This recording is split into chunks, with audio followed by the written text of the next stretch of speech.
Достар, бүгін сіздермен WebMoneyге қалай Каспий банк арқылы ақша саламыз, соны түсіндіретін боламын.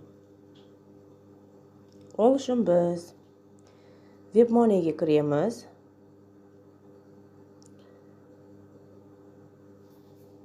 Кіргенде біз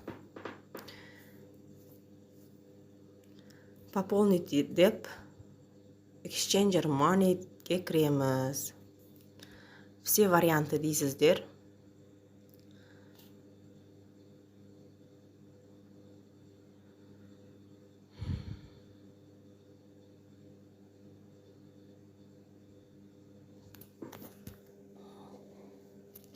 Кіргеннен кейін біз Каспиймен жұмыс істегендіктен вывод на карту деп белгілейсіздер.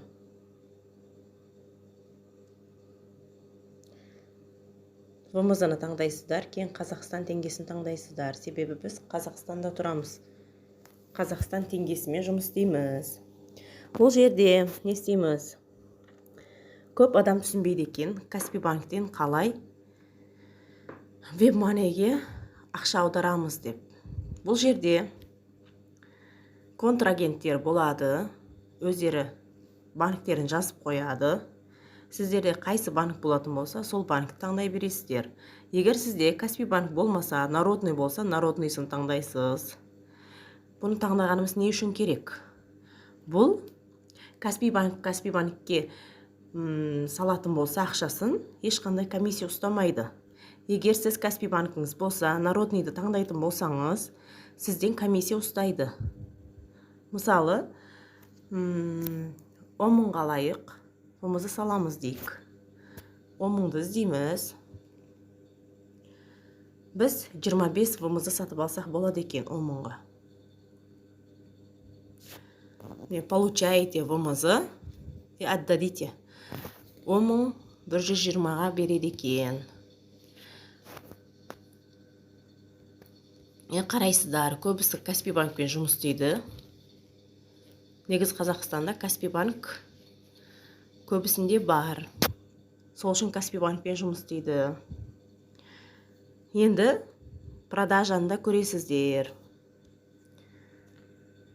10 мың деп жазасыз бұл жағына да. Іздейсіз. Екеуінде разница болады.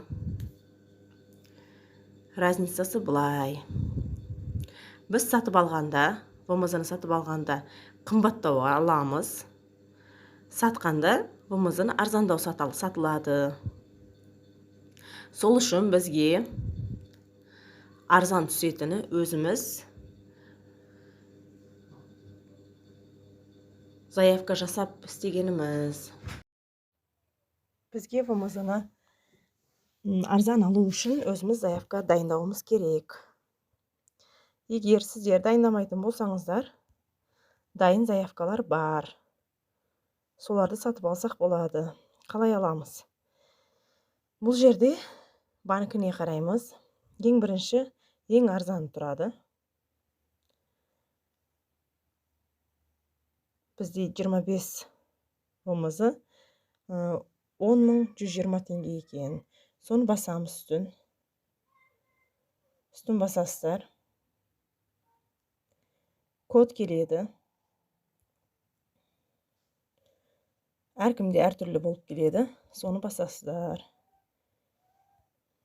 Подтверждение бересіздер. Кейін кіреді.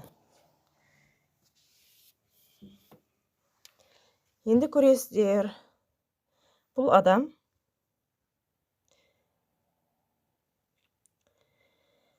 рейтингіне қарайсыздар. Рейтингі 230 екен.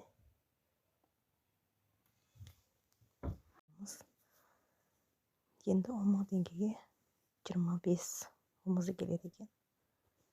Қарайсыздар.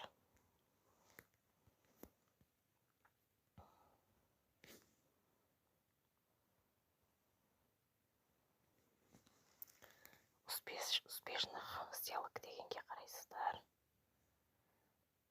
Кейін қанша минутта беретінін, период жасайтынын көріңіздер. өкпейді деп сатып аласыздар. Сатып алғаннан кейін Каспийге кіріп, Каспийден банк картасы шығады. Да дейсіздер.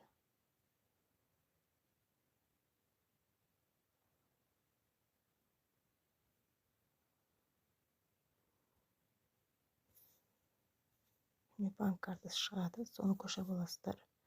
Үстіне бассаңыздар, копировать дейсіздер. Кейін Каспийге кіресіздер. Каспийге кіріп, другого банка деп жазасыздар. Кейін суммасын жазасыздар. Кейін Каспий банк болғандықтан перейти деп өзінің Каспий шот ашылады. Каспий шотына осы ақшаны қайттан жазасыздар. Ешқандай комиссиясыз төлейсіздер. Осы ақшаны жазасыздар. Кейін скриншот жасап, подтвердить перевод деп жазасыздар.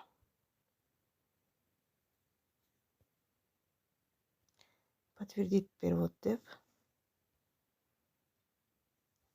выбрать деген жерге бағанағы суретті қоясыздар. Далее деп жібересіздер.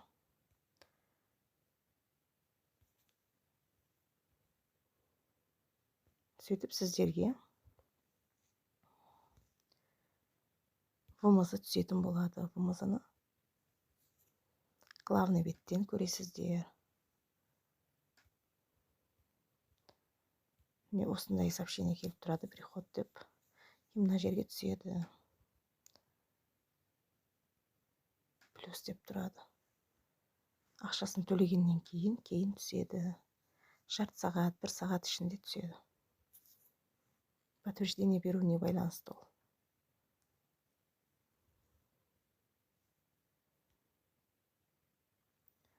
Сөйтіп біз Каспий арқылы WebMoneyге вымызы сатып алдық. Сатып алғаннан кейін біз Alipay'ге осы вымызымызды юан қып саламыз. Оны басқа видеода түсіндіретін боламын. Видео ұнаған болса лайк басып, подписка жасап қойыңыздар.